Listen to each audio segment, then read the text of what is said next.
नमस्कार friends, welcome back to my YouTube channel. और आप सबका फिर से एक बार तहे दिल से मेरे यूट्यूब चैनल में स्वागत। मेरा नाम है डॉक्टर अक्षय कदम और आज का जो हमारा टॉपिक है ये है डेंटल फीलिंग्स के बारे में।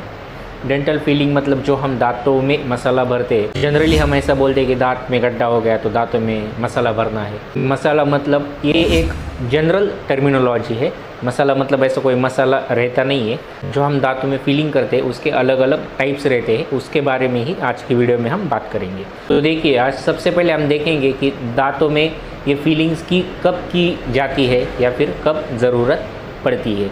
तो जब कभी आपके दांतों में गड्ढा होगा या फिर उसमें खाना फंसता होगा या फिर आपके दांत में होल हो गया है, उसमें अगर बार बार खाना फंसता है, आपको खाना निकालना पड़ता है वहाँ से, तो फिर ऐसी कंडीशन में आपको दांतों में फीलिंग करवाना चाहिए। अगर गड्ढा बहुत ज़्यादा डीप है और उसमें पेन है तो फिर आपको सिर्फ फीलिंग करके आपका काम नहीं होगा, फिर आपको एक्सरेज लेके चेक करना पड़ेगा। और फिर डेंटल एक्सरे में हम आइडेंटिफाई करते हैं कि ये सिर्फ डेंटल फीलिंग से काम हो जाएगा या फिर आपको उस दांत का रूट कनाल ट्रीटमेंट करना पड़ेगा। अब ये रूट कनाल क्या है उसका लिंक मैं डिस्क्रिप्शन में दे दूंगा, वो आप जाके देख लीजिए, तो फिर आपको पता लगेगा कि रूट कनाल क्या होता है। तो सबसे पहले आज के वीडियो में हम देखेंगे कि डेंटल फीलिंग्स के कितने प्रकार है, उसके क्या एडवांटेज यानी फ़ायदे हैं और उसके क्या नुकसान यानी डिसएडवांटेजेस होते हैं। लगभग डेंटल फीलिंग 3 टाइप की जाती है। एक है GIC जिसे हम ग्लास आइनोमर सीमेंट बोलते हैं, दूसरा है अमलगम फीलिंग और तीसरा है कंपोजिट या फिर उसे लाइट क्योर कंपोजिट भी कहा जाता है।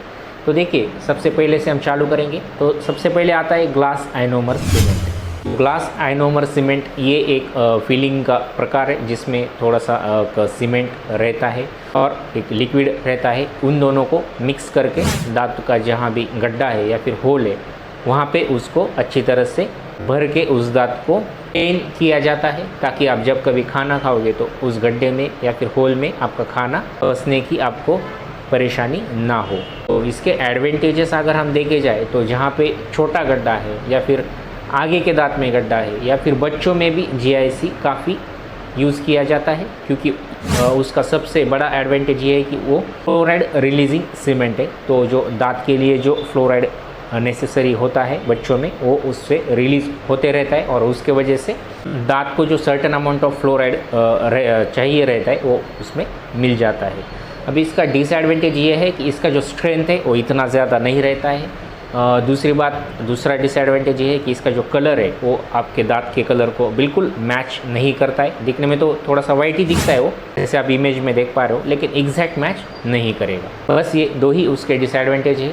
इसका प्राइस देखते हैं। अगर GIC फीलिंग आप करने जाओगे तो डिपेंड करता है सिटी क्लिनिक कौन सा मटेरियल यूज़ कर रहे, कौन सी कंपनी का मटेरियल यूज़ कर रहे, उसके ऊपर डॉक्टर के एक्सपीरियंस के ऊपर। तो फिर भी जनरली मैं आपको एक रेंज बता देता हूँ कि GIC जनरली 500 to 1000 के बीच में चार्ज किया जाता है। तो इसका जो दूसरा टाइप है वो है अमलगम फीलिंग, जिसे हम कहते हैं या फिर जिसे नॉर्मल लैंग्वेज में दांत में चांदी भरना ऐसे भी माना जाता है।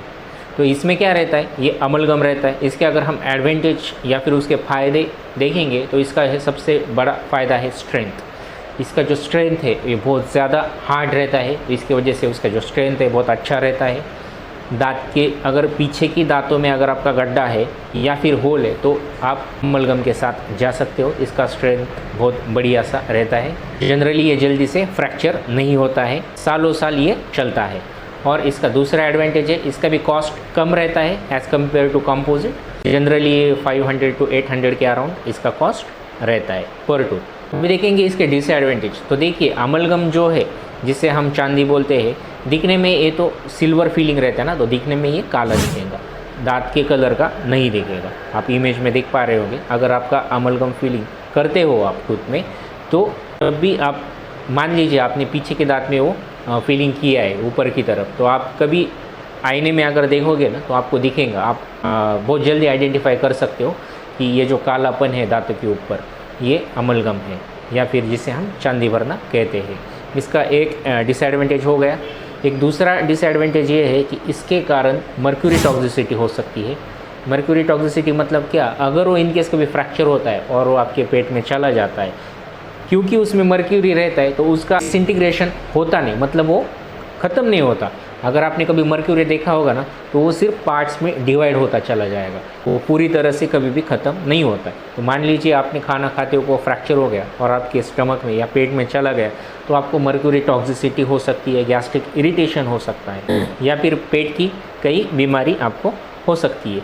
इसके कारण अभी जो रिसेंट ईरा है, मतलब अभी के जो डेज़ है ना, इसमें जो नए डेंटिस्ट है वो आपको कभी भी अमलगम फीलिंग सजेस्ट नहीं करेंगे। एक पहले ज़माने में बहुत सारे डॉक्टर्स अमलगम फीलिंग सजेस्ट करते थे, लेकिन या फिर अभी जो रिसेंट डेज़ है इसमें अमलगम फीलिंग मैं खुद भी सजेस्ट नहीं करता हूँ। मोस्टली तो मैं कंपोजिट ही पेशेंट को सजेस्ट करता हूँ, जो कि हमारा तीसरा फीलिंग मटेरियल है। तो चलिए जानते हैं कंपोजिट के बारे में। तो देखिए, डेंटल कंपोजिट अभी तो one of the best feeling material है अभी के रिसेंट डेज़ में। इसके बहुत सारे फ़ायदे हैं और इसके डिसएडवांटेज बहुत कम है। इसका सबसे बड़ा फ़ायदा ये है कि ये बिल्कुल दांत की कलर का दिखेगा।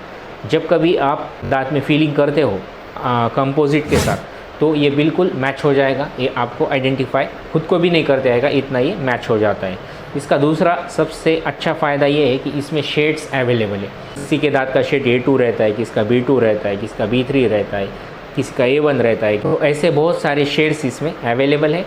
इसके कारण आपका जो भी दांतों का कलर रहेगा, सेम टू सेम फीलिंग आप करवा सकते हैं आपके दांतों में, तो फिर वो आइडेंटिफाई नहीं होगा।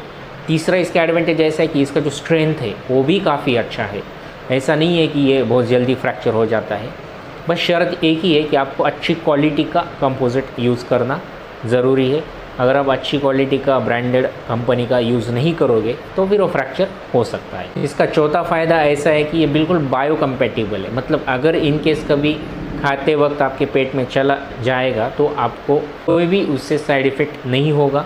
ये इसका सबसे ज़्यादा एडवांटेज है, अच्छा वाला। ये सब तो हो गए इसके एडवांटेज। अभी हम देखेंगे इसका डिसएडवांटेज क्या है। तो इसका डिसएडवांटेज ऐसा कुछ खास नहीं है, लेकिन अगर ये प्रॉपर प्रोसीजर फॉलो नहीं करते तो कभी कभी इसमें डिस्कलरेशन हो सकता है, इसका हल्का सा कलर चेंज हो सकता है। दूसरा डिसएडवांटेज है, मतलब डिसएडवांटेज तो नहीं बोल सकते, लेकिन एज़ कम्पेयर टू प्राइस, मतलब दोनों के कंपैरिजन में इसका प्राइसिंग थोड़ा सा कॉस्टली रहेगा। उसमें भी अगर आप सॉलिड कंपोजिट यूज़ करोगे 1000 to 1500 रहेगा, अगर आप लिक्विड कंपोजिट यूज़ करेंगे तो 2000 रह सकता है। बस यही इसमें डिफरेंस है। आई होप आपको एक वीडियो पसंद आया होगा। अगर वीडियो पसंद आता है तो चैनल को सब्सक्राइब कीजिए, वीडियो को लाइक करके शेयर करना मत भूलिए। मिलते हैं और एक ऐसे नए वीडियो में।